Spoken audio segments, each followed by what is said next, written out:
जहाँ तक वज़ीर आज़म इमरान खान साहब की बात है, वो तो वज़ीर आज़म थे और दिलों पे आज भी राइज कर रहे हैं। आप ये देखें कि जिन लोगों को फौज के बारे में मालूम नहीं, DGISI जो है वो अपना चपड़ासी भी नहीं रख सकता, वो महरून मिन्नत होता है आर्मी चीफ के। DGISI रेडिएटेड पावर लेता है आर्मी चीफ से, उस वक्त आर्मी चीफ थे जनरल बाजवा। तो जो चीज़ें भी हुई हैं तो जनरल बाजवा साहब से पहले पूछें कि जी आपके कमांड के नीचे बहैसियत आर्मी चीफ ये चीज़ें क्यों हुई।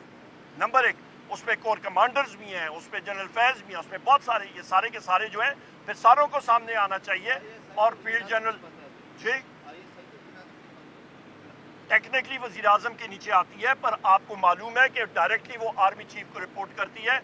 और दूसरी चीज़ ये है कि सर्विंग जनरल उसको लीड कर रहा है। सिर्फ एक बार तारीख में जनरल कलू साहब, मोहतरमा बेनज़ीर भुट्टो साहिबा के टाइम पे DGISI एक रिटायर्ड जनरल थे, वरना हमेशा सर्विंग जनरल होता है। जो सर्विंग जनरल होता है वो आर्मी चीफ के ताबे होता है, गो के आपके आइन और कानून में वो वज़ीर आज़म के तहत आता है। वज़ीर आज़म को तो उसको तो ये नहीं पता कि वहाँ पे रास्ता कहाँ पे है, वो तो वहाँ पे देख के, जो हमारा अभी का फॉर्म 47 का वज़ीर आज़म है, वो तो एक हवलदार साहब आ जाए उसको वो 3 बार सल्यूट करके तो साइड पे वहाँ पे कुर्सी पे बिठाते हैं, उनकी तो ये औकात है। मतलब ये बताइएगा, जनरल फैज़ की गिरफ्तारी के बाद नए नए इंकशाफात सामने आ रहे हैं। आज भी वकील रिटायर्ड जनरल को हिरासत में लिया गया है, जेल में भी कुछ लोग पकड़े गए हैं।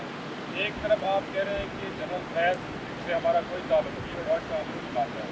दूसरी तरफ नए नए इंकशाफात हो रहे हैं कि उसका इमरान खान से रिटायरमेंट के बाद भी ताल्लुक था और राब्ते थे। तो क्या कहेंगे इस पर? 9 मई का भी उस पर इल्ज़ाम है कि वो भी बराह रास्त जर्नलिस्ट उसमें हैं, क्या है आपका? बड़ा अच्छा सवाल है। जनरल फैज़ हमीद साहब के हवाले से जो आप बात कर रहे हैं, वो आर्मी एक्ट और फील्ड जनरल कोर्ट मार्शल वो अपना रास्ता खुद अख्तियार करेगा। इस डिपार्टमेंट का एक डिपार्टमेंट है आर्मी मुसल्लह अफवाज भी, वो खुद ब खुद अपना रास्ता इख्तियार करेगा और कानून अपना, उनके पास हक है जाने का हाई कोर्ट में। जहाँ तक वज़ीर आज़म इमरान खान साहब की बात है, वो तो वज़ीर आज़म थे और दिलों पे आज भी राइज कर रहे हैं।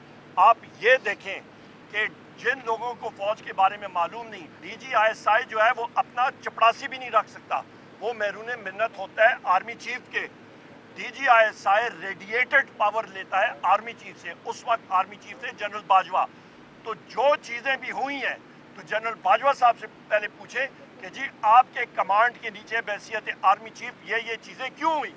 नंबर एक, उस पर कोर कमांडर्स भी हैं, उस पर जनरल फैज़ भी हैं, उस पर बहुत सारे, ये सारे के सारे जो है फिर सारों को सामने आना चाहिए। और फील्ड जनरल जी टेक्निकली वज़ीर आज़म के नीचे आती है, पर आपको मालूम है कि डायरेक्टली वो आर्मी चीफ को रिपोर्ट करती है। और दूसरी चीज़ ये है कि सर्विंग जनरल उसको लीड कर रहा है। सिर्फ एक बार तारीख में जनरल कलू साहब, मोहतरमा बेनज़ीर भुट्टो साहिबा के टाइम पे DGISI एक रिटायर्ड जनरल थे, वरना हमेशा सर्विंग जनरल होता है। जो सर्विंग जनरल होता है वो आर्मी चीफ के ताबे होता है, गो के आपके आइन और कानून में वो वज़ीर आज़म के तहत आता है। वज़ीर आज़म को तो उसको तो ये नहीं पता कि वहाँ पे रास्ता कहाँ पे है, वो तो वहाँ पे देख के, जो हमारा अभी का फॉर्म 47 का वज़ीर आज़म है, वो तो एक हवलदार साहब आ जाए उसको वो 3 बार सल्यूट करके तो साइड पे वहाँ पे कुर्सी पे बिठाते हैं, उनकी तो ये औकात है। ये मईशत नहीं ठीक हो सकती।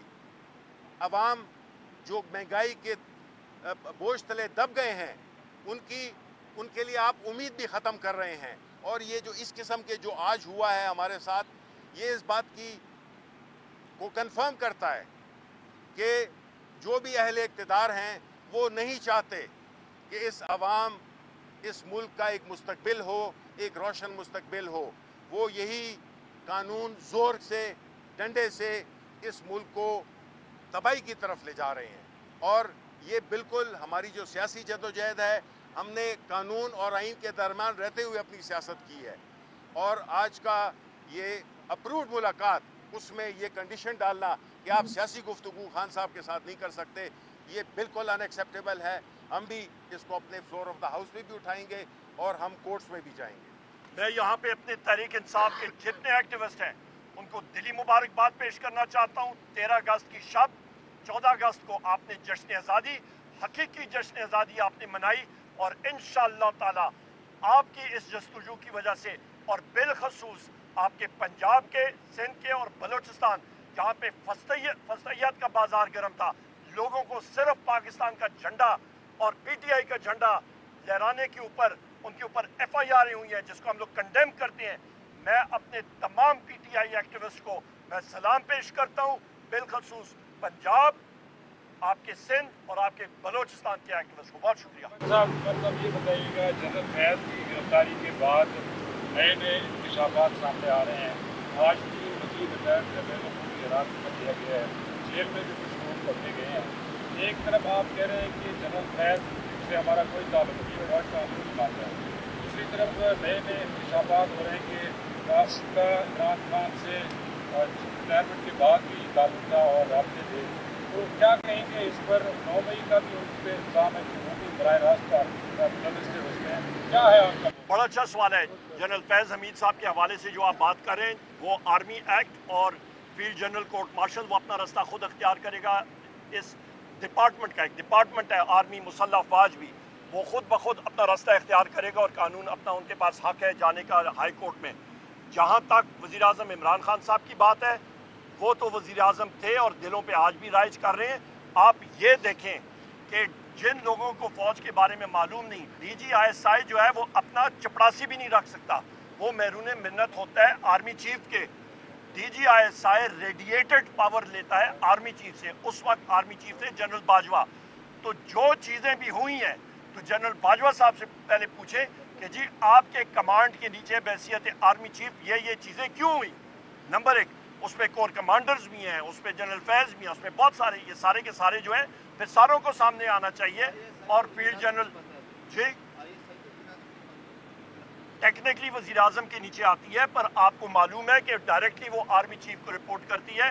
اور دوسری چیز یہ ہے کہ سرونگ جنرل اس کو لیڈ کر رہا ہے۔ صرف ایک بات تاریخ میں جنرل کلو صاحب، محترمہ بے نظیر بھٹو صاحبہ کے ٹائم پہ ڈی جی آئی ایس آئی ایک ریٹائرڈ جنرل تھے، ورنہ ہمیشہ سرونگ جنرل ہوتا ہے۔ جو سرونگ جنرل ہوتا ہے وہ آرمی چیف کے تابع ہوتا ہے، گو کہ آپ کے آئین اور قانون میں وہ وزیر اعظم کے تحت آتا ہے۔ وزیر اعظم کو تو اس کو تو یہ نہیں پتا کہ وہاں پہ رستہ کہاں پہ ہے، وہ تو وہاں پہ دیکھ کے، جو ہمارا ابھی کا فارم 47 کا وزیر اعظم ہے، وہ تو ایک حوالدار صاحب آ جائیں اس کو وہ 3 بار سلوٹ کر کے تو سائٹ پہ وہاں پہ کرسی پہ بٹھاتے ہیں، ان کی تو یہ اوقات ہے۔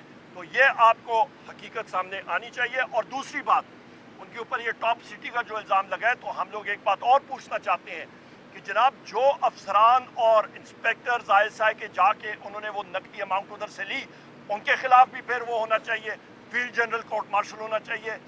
پھر ہمارے تحریک انصاف کے ایکٹیوسٹ خواتین اور ہمارے مرد لوگوں کے گھروں میں اس پہ آئی ایس آئی تھی، ایم آئی تھی، آئی بی تھی، فیلڈ انٹیلیجنس یونٹ تھی، اسپیشل برانچ تھی، یہ جا کے وہاں پہ ان کے گھروں میں توڑ پھوڑ ہوئی ہے، چوریاں ہوئی ہیں۔ تو اس وقت کے جو بھی آپ کے سربراہ ہیں ان ساروں کے خلاف ایف آئی آرز اور فیلڈ جنرل کورٹ مارشل ہونا چاہیے۔ ایک ایک آپ نے یہ بات کی کہ پی ٹی آئی ایس آئی جو ہے وہ آرمی چیف کے انڈر ہے، وہ چپڑاسی بھی نہیں رکھ سکتا۔ رات کو خواجہ آصف صاحب نے کہا کہ وہ بطور کور کمانڈر پشاور جو تحریک عدم اعتماد آ رہی تھی آپ کی حکومت کے خلاف، اس کو ناکام بنانے کے لیے سرگردہ تھے۔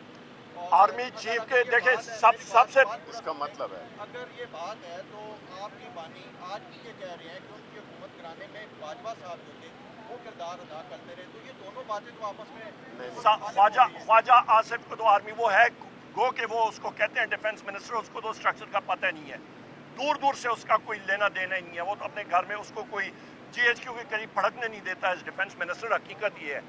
نمبر ایک، اس کو تو میرا خیال ہے کسی ڈیٹ آفس میں کوئی نہیں آنے دیتا۔ دوسری اہم بات یہ ہے کہ وہ ایبٹ آباد میں ایک اینیمل ٹرانسپورٹ ہے نا، وہاں پہ آپ کی جہاں پہ خچرے وہ سیاچن کے لیے رکھتے ہیں، وہاں پہ اس کو نہیں گھسنے دے کوئی۔ نمبر ایک۔ نمبر دو، آپ والی بات، جو ڈی جی ایم آئی ہوتا ہے یا ڈی جی آئی ہوتا ہے وہ ڈائریکٹلی تابع ہوتا ہے آرمی چیف کے، تو لہٰذا جنرل باجوہ سے یہ سوال ضرور پوچھیے گا۔